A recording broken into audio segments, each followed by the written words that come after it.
In this brief introduction tutorial to lasers, we will introduce the basic properties that occur in the generation of laser emission, and the properties that make laser light different from ordinary light, such as the light produced by the sun or the lights in our houses.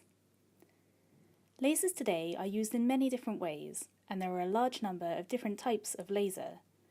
In this short introductory movie, we will present the basics for laser generation and operation, though we will not be able to cover everything.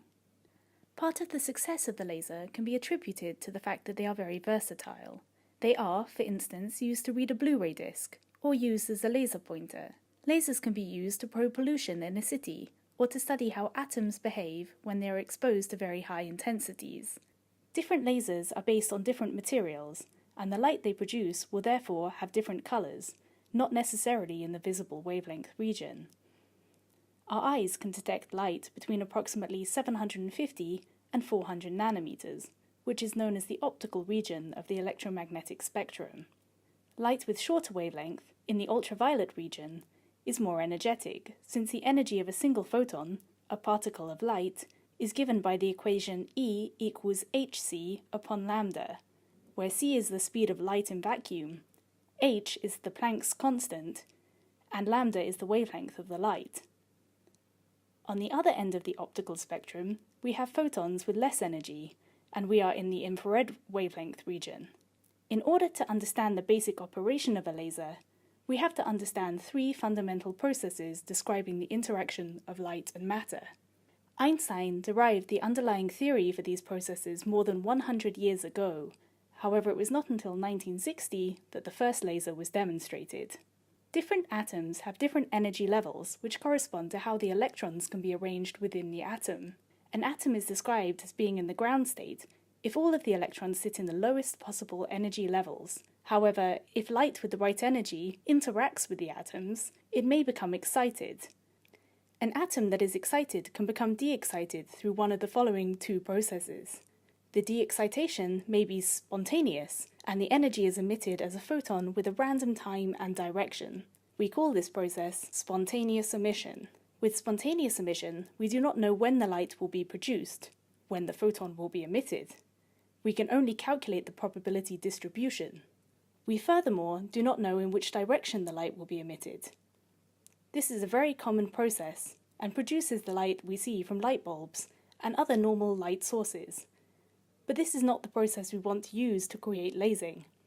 For the laser community, this is a lost process. The second de-excitation process is stimulated emission. This happens when an excited atom interacts with a photon with an energy corresponding to the excitation energy. This may stimulate emission and force the atom to send out the excess energy as a photon.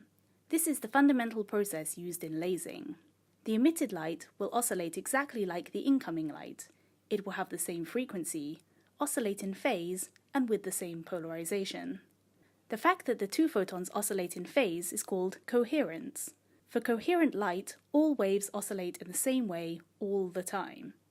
Coherence is a property that we use when we build a laser, since it enables the possibility to create much stronger light fields than what is possible by adding waves incoherently. Coherence also enables a wide variety of experiments to be performed with excited atoms and molecules, but that is a different story. Coherence is the key property separating laser light from ordinary light, and is what makes lasers so exciting to use in experiments. In order to build a laser, we pump many atoms into the excited state, so that if we send a single photon with the correct energy through the excited ensemble, it may start an avalanche amplification. For this process to happen, more atoms have to be in the excited state compared to the ground state, since the probability for stimulated absorption is the same as the probability for stimulated emission. The phenomenon of more atoms being excited in an ensemble than in the ground state is called population inversion, and this occurs in the amplification medium. Existing in the excited state is normally unstable, and atoms are, in general, naturally in the ground state. In this scheme, the initial lasing wavelength photon provided to stimulate the lasing process is assumed to come from spontaneous emission. Lasers are usually constructed using two or more mirrors surrounding the amplification medium, forming what is known as a cavity in order to efficiently take advantage of the inverted population to maximize amplification and control the direction of the laser. Most of the light is contained within the cavity and made to pass back and forth through the inverted amplification medium several times, allowing a very strong field to build up. If one of the mirrors is semi-transparent, meaning that it transmits just a small fraction of the light, a continuous laser beam is produced in that direction. It is also possible to dump all of the energy in the cavity, producing a very short pulse of light with very high peak power. The properties of the laser output will depend on the amplification medium chosen, the type of pumping used, and the cavity design, all of which in turn will depend on what the laser will ultimately be used for. Specific amplification media can be chosen, for example, to produce very high peak powers for manufacturing and laser drilling requirements. Alternatively, amplification media that can amplify many different wavelengths of light simultaneously, known as broad bandwidth amplification, are required for short pulse generation. If a specific lasing wavelength is required, an amplification medium with a corresponding energy transition must be found, or other techniques to convert the wavelength must be undertaken following the laser generation. Through the process of stimulated emission, the light produced from a laser is highly collimated and directional. Just think of using a laser pointer as compared with trying to point at something 5 meters away with a light bulb. This makes it easy to steer the light from the output of the laser to where it is needed, using mirrors.